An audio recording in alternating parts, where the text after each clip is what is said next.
So our third one, who's going to drive change in the organization? How do you find and engage male champions in your organization? Well, believe it or not, Catalyst, again, has done some great research on this. And why is this so hard? Well, quite frankly, there's a thing called male norms. And it's the way men were raised from the time we were 4 years old. Well, those same male norms, 40 years later, are what? They're now the company norms. This is how companies are driving themselves. This notion of be a winner. We are trained to talk about me and I.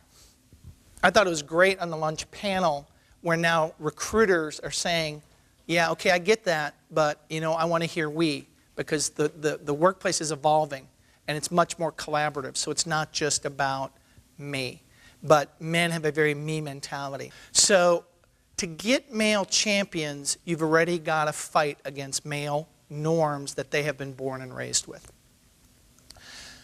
What are the qualities of a champion? Well, believe it or not, there are men out there that want to help you. I believe they could represent anywhere from 5 to 15% of the organization. And this is what Catalyst says they look like. Number one, they have a very strong sense of fairness. They're just good managers. And oh, by the way, every one of you knows one of these people. So these are the three main elements of male champions. But this is the most important one. There's a personal connection. When my life changed was the day I had a daughter. And I still remember that day to this time. And my generation, and I'm a young boomer, but I drove my kids to soccer when I could. And I made sure I made her recital. And you know what? Our daughters were recipients and beneficiaries of Title IX, right? And they went to school on scholarships. And so men of my generation have actually benefited greatly by all of these things. And oh, by the way, they're fathers of daughters. But then what happens? You know what? I want her to go to a great school, and then she graduates. And all of a sudden, she comes out and she makes 80 cents on the dollar to my son. And I choose to do nothing.